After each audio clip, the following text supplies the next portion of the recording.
Can you guys hear me if I talk like this? You can't, someone raise a hand or flail your arms or something and I'll talk louder.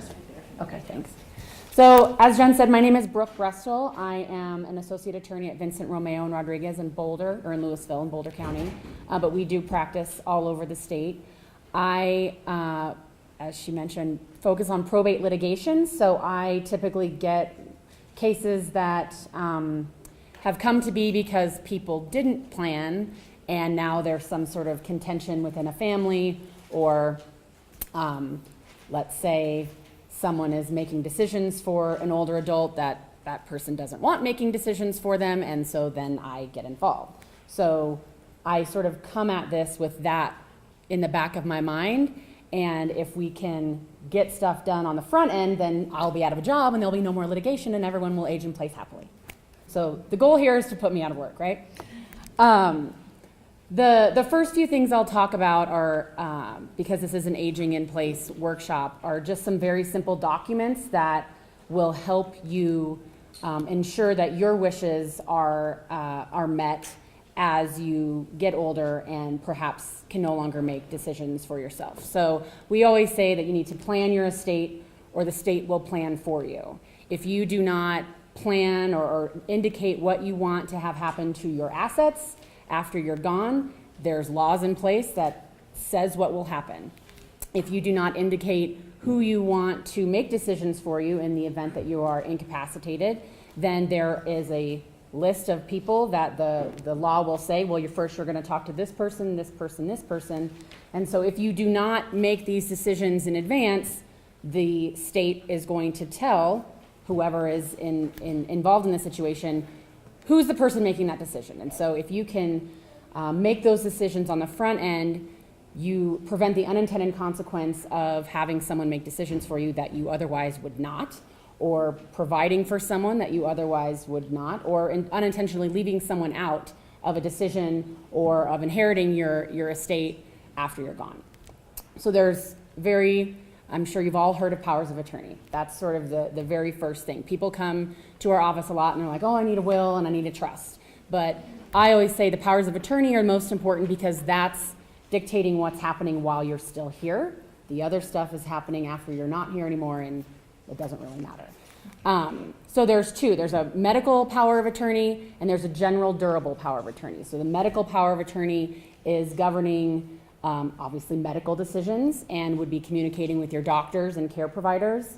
And the general durable power of attorney governs your finances. And I always tell people you have to take off your parent hat and put on your HR hat. You are a hiring manager. You are hiring the best person for the job because the person who's serving on your behalf is your agent. You are the principal. And that person is essentially stepping into your shoes and can make any decision that you could make, they will be able to make. It's important to know that just because you have a power of attorney, you have not given up any power of your own. You are still entitled to make your own decisions. You're essentially deputizing or authorizing someone else to also make decisions. If you don't feel like going to the bank today, you can send your agent to the bank and they can do whatever you are going to do there. In most instances, it comes into play later on when you are unable to make those decisions. The medical power of attorney or the medical agent is going to be able to, like I said, communicate with your doctors, find placement if that's necessary, or get caregivers to come into your home to help you stay in your home there. Same thing with the financial power of attorney. They're the ones that are going to be able to pay those caregivers, pay bills, ensure that you're able to stay in your home. And if or in the event that you have some sort of diminished capacity or just unable to handle those things anymore, I don't like to do it right now. So if someone else would do it for me, that would be great. And certainly as we get older, it's just another level of assistance that you can have with someone that you trust to ensure that all of your affairs are taken care of and you can just enjoy, life in your home. As I said, it's important to pick the right person. People will say, oh, it's, my oldest child. We've always done it. Or I think men are better with finances or whatever it is. But you have to, it's not an honor you're bestowing on someone. It's not this like fun job to have. It's not, it's a lot of responsibility. And so you have to sort of take the emotion out of it and find the best person to serve. That may be a child. It may not be any of your children. It may be a trusted financial advisor that you've worked for a long time with. Whoever you trust to make those decisions for you, that's who you need to name. So just because your oldest son is your oldest son and he has declared bankruptcy twice and perhaps has a substance abuse problem, maybe that's not the best person to choose to basically hand over your money. Because like I said, that agent is the person that can step into your shoes, they can walk into the bank, clean out your account, and walk away. So it's important that you would essentially hand over your entire estate to this person and trust them to only use that money on your behalf, because it's still your money. You have not given anything away. You have not given up any power. There's two types of powers of attorney.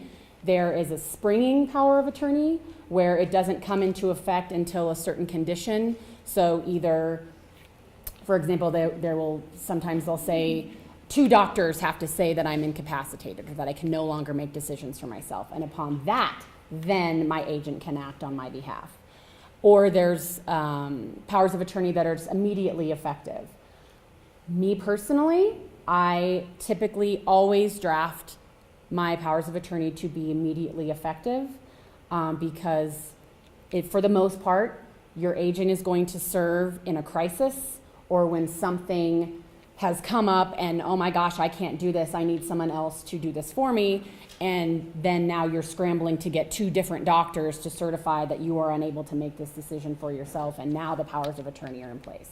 If you're not comfortable with your agent serving immediately, then perhaps you need to think and select someone else to be your agent.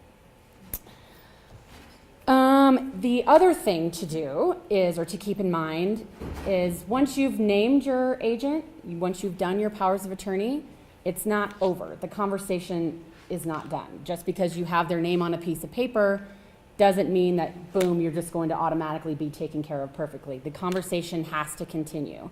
And it has to be, it's uncomfortable, but it has to be beyond, pull the plug. No heroics. I don't want anything like that. Just, that's not the conversation that needs to be had, because if you are unable to make a medical decision for yourself and you are, let's say you're just in a coma or you're unconscious, someone has to give the doctor consent to run tests, to give you antibiotics, to run x-rays. I mean, there's a whole list of things that your agent is going to be put into a position to make a decision on. And if you haven't had those conversations with that person, I want to stay in my home at all costs until there is absolutely no more money left and there is no way that I can stay at home. If that is important to you, you have to have these conversations about these values. Or if my mom is a penny pincher, would be putting it nicely. If she knew that it was going to wipe out her estate to stay at home, she would look at me and say, oh my gosh, Brooke Brestol, you better not, spend all this money on keeping me at home. I can go someplace nice. Knowing that that's important to her, not bankrupting the entire family just to stay at home.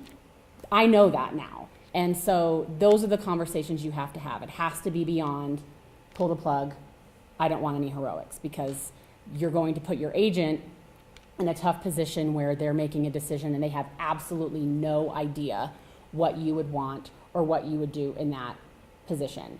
I see some people have the 5 wishes document. That's a great way to start. And if your family members don't want to have that conversation because it is awkward and you're talking with your children or your trusted loved ones about situations that are awful and you don't want to think about, you have to make them have that conversation. And if they won't listen to you, and if you can't have this engaging conversation about, this is important to me, I really want you to know what I want, so that if and when something does happen to me, I can trust that I'm not putting you in a bad position and you're not putting me in a position I wouldn't want to be in. And if they won't have that conversation with you, again, perhaps it's time to think about someone else making that decision for you. Powers of attorney, like I said, you have not given up any authority to make your own decisions. A doctor is always going to go to you first to try to get consent, and then in the event that that doctor believes that you are either unable to, or for some reason or another you can't make the decisions that you would make otherwise, then they're going to go to your agent. Your financial institution. Just because you've named an agent doesn't mean that you can't do everything that you have ever done with regard to your investments and your bank accounts. You still have all that authority. What can happen is that can create further problems, because I've had cases where mom needs in-home care, daughter, they did everything right. She named her daughter as the agent under power of attorney, and daughter is making the decisions that mom would have wanted her to make, but because of mom's illness, she doesn't think she needs any care. She's firing the caregivers every day. So we have this cycle where daughter's hiring caregivers, they come in, mom says you're fired, and because we're just under a power of attorney, mom has every right to fire those people. If it gets to the point where additional protection is needed and your loved one is unable to make the decisions to the extent that they are putting themselves at risk, then that's when you can look to guardianships and conservatorships. And that is Becky will talk about this in a little bit, but that is a court-appointed person that is now taking over for the decision making. The principal is no longer has that authority to make decisions. The guardian and conservator, so the guardian's making medical decisions, the conservator is handling finances. Typically, if you have all this stuff in place, that doesn't become a necessity, but like I said, in that example, sometimes it does.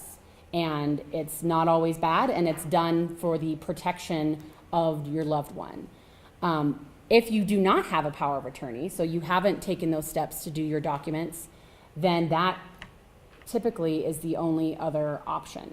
So you've sort of skipped over this period where the person I've selected is the person making decisions for me. I haven't done any documents. Now I'm in a position where I need someone to assist me. I haven't designated anyone when I had the capacity to designate someone, and now we have to go to court and get someone appointed for me.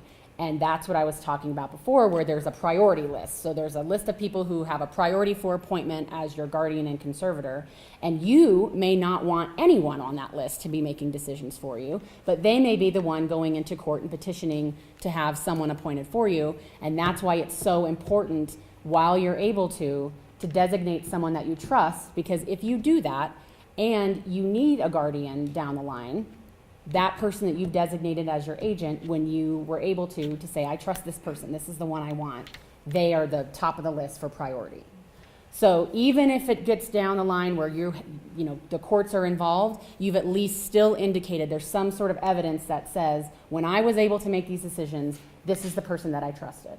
And then that person could be appointed, and you've had these wonderful conversations with them, and they can make decisions on your behalf, and you know going into this that you've designated someone that is going to make the decisions that you would otherwise make. The other part, I'm going to touch on very briefly, because it doesn't have a whole lot to do with aging in place. It's after we're all gone. But you can consider a will and a trust. If you do a will, that doesn't come into effect until we've passed away. So you can change it every day if you want to, if you do it the right way. And it doesn't matter, you can put it in a drawer, there's nothing else for you to do until after you're gone. A trust is another option of making sure that your finances are managed while you're still here.